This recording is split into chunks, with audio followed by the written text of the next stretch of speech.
सभी को जय मसीह। और आज हम पढ़ेंगे रोमियो की पत्री उसके 9 अध्याय उसके 25 आयत से पढ़ेंगे। जिस सब होशी की पुस्तक में भी कहता है, जो मेरी प्रजा ना थी उन्हें मैं अपनी प्रजा कहूंगा, और जो प्रिय ना थी उसे मैं प्रिय कहूंगा। और ऐसा होगा कि जिस जगह मैंने उनसे यह कहा गया था कि तुम मेरी प्रजा नहीं हो, उसी जगह वह जीवित परमेश्वर संतान कहलाएंगे। और यशायाह इजराइल के विषय में पुकार कर कहता है। हालेलुया। हम प्रार्थना करें। धन्यवाद प्रभु यीशु पवित्र आत्मा पिता परमेश्वर खुदा मेरे यीशु राजा, आज के वचन आज के कलाम से पिता हमारी से बातचीत के मेरे खुदावन। आज का वचन प्रभु जी आपने कहा कि जो मेरी संतान है उसमें अपने संतान कहूंगा। और सच मेरे परमेश्वर पिता आपने हमारे लिए इकलौते पुत्र को भेजकर प्रभु जी हमें अपनी संतान बनाया। प्रभु जी हमें पापों से धोकर पवित्र शुद्ध के अपने संतान बनाया। आपका धन्यवाद प्रभु जी। जितने देखने वाले सुने प्रभु जी वो भी पिता तेरी संतान कहलाए पिता, वो भी पवित्रता में प्रार्थना वचन मजबूत आपके राज्य की वारिस बने। ऐसा होने दे प्रभु। हरि की तरह में सौंपते पिता, और आप मेरे मुख से बोली सहायता मदद करे प्रभु जी। प्रार्थना सुना आशीष किया। धन्यवाद मेरे खुदा। ये प्रार्थना हुआ यीशु तेरे मीठे मधुर नाम से मांगते हैं, आमीन। तो मेरे अजीजों, यहाँ पर लिखा है होशी की पुस्तक में जो लिखा, रोमियो की पत्री में भी लिखा कि जो मेरी प्रजा ना थी उन्हें मैं अपनी प्रजा कहूंगा, और जो प्रिय ना थी उसे मैं प्रिय कहूंगा। और ऐसा ही होगा कि जिस जगह मैंने उससे कहा गया था कि तू मेरी प्रजा नहीं हो, उसी जगह वह जीवित परमेश्वर की संतान कहलाएंगे। हालेलुया। मेरे अजीजों, होशी की पुस्तक में भी वर्णन दिया गया और निर्गमन पुस्तक में भी दिया गया है। मूसा के द्वारा परमेश्वर जब 10 आज्ञा दिया तो उन्होंने उस आज्ञा को तोड़ दिया। तब परमेश्वर कहा कि तुम मेरी संतान नहीं हो। और जिन्होंने परमेश्वर ने अपनी संतान नहीं कहा, वो बहुत सारे लोग कोई बीमारी में, कोई महामारी में, कोई सांपों से काटकर मारा गए, क्योंकि उन्होंने परमेश्वर की आज्ञा को तोड़ा था। इसलिए यहाँ होशी की पुस्तक में भी कहा गया था कि तुम मेरी प्रजा नहीं हो, लेकिन परमेश्वर ने अपने इकलौते पुत्र को भेजकर आप और मुझे अपनी संतान बनाया है। ये हमारे लिए सौभाग्य की बात है मेरे अजीजों कि आप और मैंने पाप किया और प्रभु यीशु मसीह को सूली पर चढ़ाया गया। प्रभु यीशु मसीह क्रूस पर चढ़ाया गया। आप और मेरे लिए कोड़े खाया, आप और मेरे लिए कांटे का मुकुट क्यों पहना? ताकि हम परमेश्वर की संतान कहलाए। क्योंकि जब प्रभु यीशु मसीह नहीं आया था उस समय, उससे पहले हमारा क्या था? हम परमेश्वर की संतान नहीं थे, लेकिन उसके प्रेम से हम रहित थे, परमेश्वर से हम दूर थे। लेकिन जब प्रभु यीशु मसीह आ गया तो आप और मुझे परमेश्वर की संतान होने का अधिकार मिला है।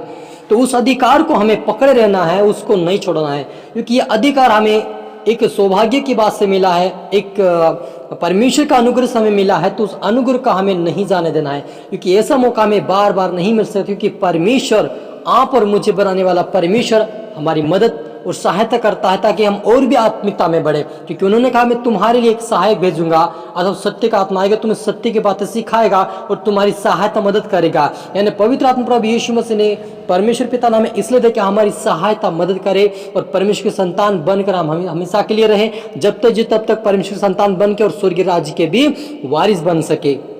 हालेलुया। तो मेरे अजीजों, आप और मैं सब सौभाग्य, हमारा सौभाग्य है कि हमने परमेश्वर के संतान कहलाए। चाहे इजराइल की संतान की गिनती समुद्र के बालू के बराबर, तो भी उनमें से थोड़े ही बचेंगे। हालेलुया। इजराइल के लोगों में से कुछ बचे होंगे, फिर वो बालू के इनके के समान बचे होंगे, फिर भी उनमें कुछ थोड़े ही बचेंगे। हालेलुया। यदि आप और मैं परमेश्वर की आज्ञा को नहीं मानेंगे मेरे अजीजों, तो हमारी संख्या कम होती जाएगी, क्योंकि हमें परमेश्वर ग्रहण नहीं करेगा।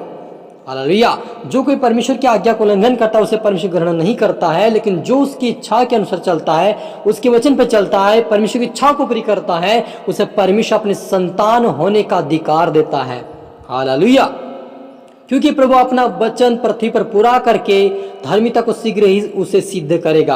हालेलुया। मेरे अजीजों, प्रभु यीशु मसीह को इसलिए भेजा कि जो व्यवस्था का जो वचन लिखा था, पुराने नियम का जो वचन, उसे उस व्यवस्था को पूरा करे।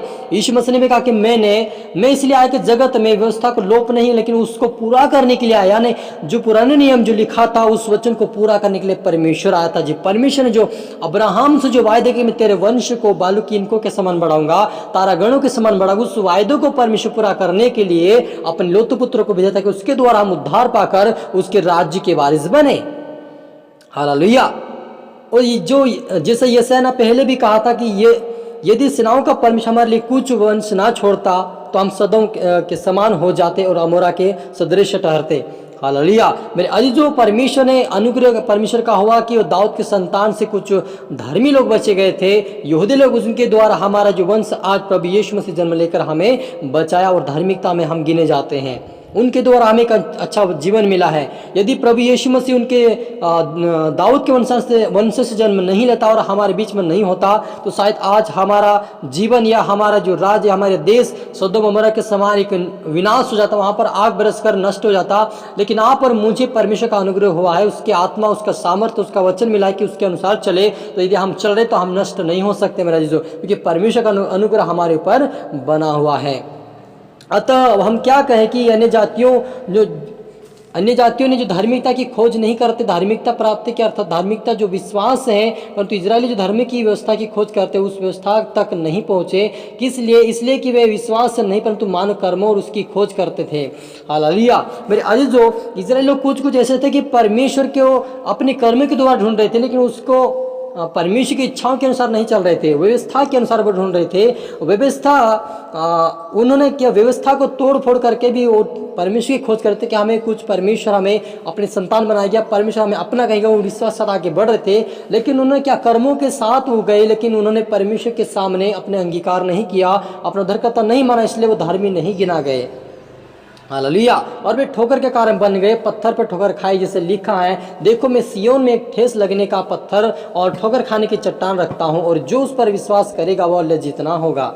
हालेलुया। मेरे अजीजों, परमेश्वर ने ठोकर खाने का, परमेश्वर ने कहा कि मैं जो कोई ठोकर खाएगा, यानी ठोकर खाकर ही व्यक्ति ठाकुर बनता है। यदि हमने परमेश्वर के वचन से कोई ठोकर खाया तो वह हमारी भलाई के लिए कि हम उसकी वचन में बढ़े, उसकी प्रार्थना में बढ़े। क्योंकि जब इजरायली लोग परमेश्वर छुड़ा कर लाए, उसकी आज्ञाओं को नहीं मान रहे, तब परमेश्वर ने उनके ऊपर समस्या डाली, ठोकर खिलाया, ताकि वो सुधर जाए और उसके वचन के अनुसार चले और उसकी इच्छाओं को पूरी करे। वैसे यदि हमारे जीवन में अगर ठोकर लगी हो, कुछ समस्या आई हो, तो हमें उससे घबराना नहीं चाहिए, क्योंकि परमेश्वर में चाहता है कि हम उसकी प्रार्थना बढ़े, उसके वचन बढ़े, उसकी इच्छाओं को पूरी करें, उसके मार्ग पे चले और परमेश्वर से प्रार्थना करें। हालेलुया। हम प्रार्थना करें।